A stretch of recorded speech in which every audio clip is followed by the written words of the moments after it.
site de fouilles pas tout à fait comme les autres. Depuis 3 mois, ces archéologues sont à la recherche de vestiges très particuliers. Nous recherchons ici des personnes disparues en 1974 à Acha. Nous avons fait des découvertes et nous avons encore 3 mois de travail devant nous, car il faut fouiller toute cette terre pour trouver chaque fragment d'os. Nous sommes sur le site d'Acha, au nord de Chypre. Ici ont été enfouis des Chypriotes grecs tués par l'armée turque en représailles d'un massacre de villageois turcs chypriotes par des Chypriotes grecs lors du conflit de 1974. Ces jeunes archéologues appartiennent aux 2 communautés. Ils travaillent pour le comité aux personnes disparues de Chypre, le CMP. Retrouver les disparus, disent-ils, est un devoir envers les familles et leur héritage commun. C'est notre histoire, nous le devons. Ces gens sont morts pour nous. C'est grâce à eux que nous sommes vivants. C'est mon peuple, c'est notre passé. Cela n'a pas d'importance pour nous de savoir si ce sont des Chypriotes turcs ou des Chypriotes grecs qui sont enfouis là. Ils sont tous Chypriotes et nous voulons faire table rase du passé.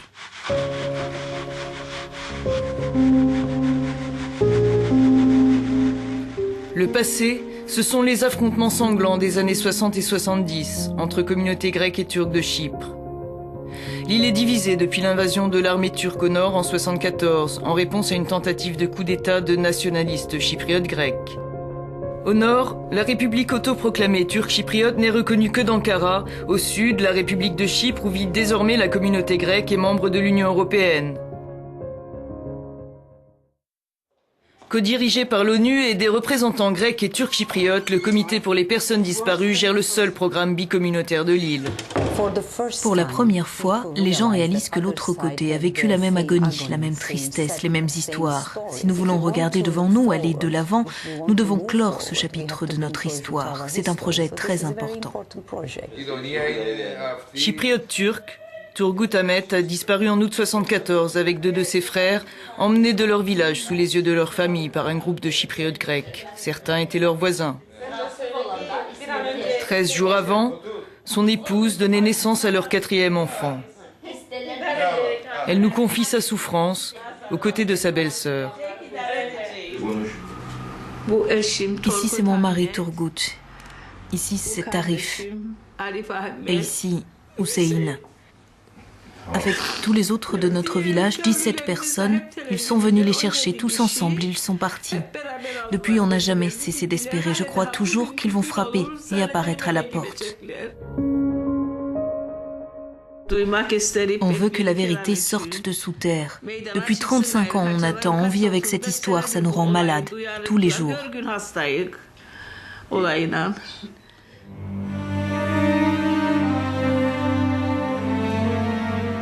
Chypriote grec, Dimitris Siméon a lui aussi disparu en 1974, capturé selon des témoins par des Chypriotes turcs alors qu'il soignait des blessés dans un hôpital de campagne. Son épouse attendait leur premier enfant. Anna, sa sœur cadette, nous reçoit longuement. Impossible pour elle et sa fille de contenir leurs larmes. Je sais ce qui est arrivé. Pendant longtemps, j'ai eu de l'espoir, mais plus tard j'ai compris qu'il n'y aurait pas de retour.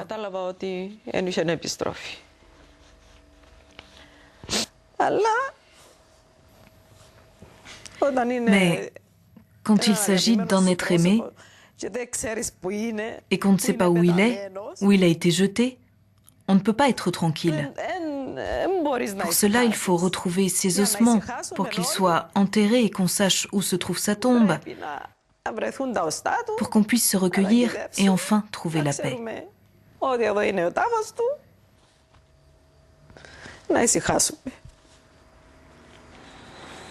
Une attente dont l'issue dépend des témoignages parfois imprécis de ceux qui ont assisté aux exactions commises pendant les années de conflit ou du récit de leurs descendants. 35 fosses communes ont été retrouvées par le CMP, un travail facilité parfois par les limites de son mandat. Exhumer les corps et les restituer aux proches en garantissant la confidentialité aux témoins.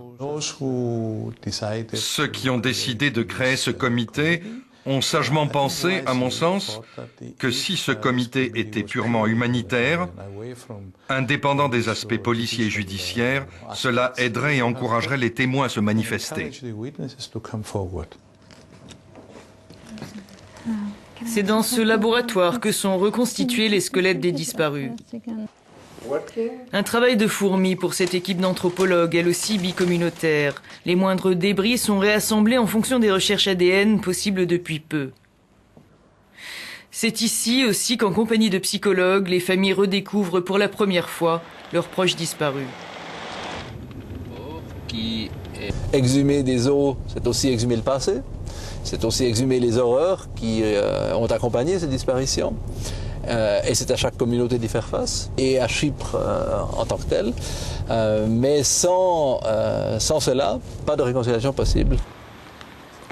Osman a attendu 45 ans pour que soit identifié son frère, capturé dans un bus qui l'emmenait au travail avec 10 autres chypriotes turcs. Tous furent exécutés et jetés dans un puits. Au-delà du deuil, il faut, dit Osman, que chacun reconnaisse les crimes du passé. Votre esprit est un peu apaisé, mais la douleur ne vous quitte jamais. Elle ne vous quitte jamais. Il y a tellement d'autres gens, des Grecs et des Turcs et d'autres encore, qui ont souffert par la faute de quelques-uns.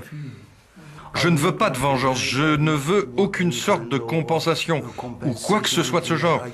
Je veux juste que les gens sachent que mon frère est mort pour rien, que des milliers d'autres sont morts pour rien, et quelqu'un devrait s'arrêter et se demander pourquoi. Eleni était encore une enfant lorsque son frère a été porté disparu. Cette photo, prise le jour de sa capture par les forces turques en 1974, a fait le tour du monde. C'est la dernière information que sa famille a eue de lui. Longtemps, ils ont espéré qu'il serait protégé par les règles internationales comme prisonnier de guerre. Le 6 août dernier, ils ont appris que ses restes, ensevelis dans un puits, avaient été identifiés. C'est comme si ce qui est arrivé alors arrivait maintenant, à cet instant, même si c'est arrivé il y a 35 ans. Comme si on avait pris une grande cape noire, qu'on l'avait rangée dans un coin et qu'on avait attendu tout ce temps. Mais à présent, c'est comme si tout se passait maintenant, que tout recommençait depuis le début. Eleni veut elle aussi que soient reconnus les coupables de part et d'autre.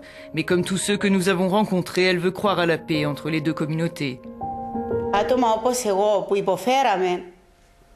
Je pense que lorsque des gens qui ont souffert comme nous disent qu'il faut vivre en paix, nos mots ont plus de poids et nous sommes des gens qui voulons vivre en paix.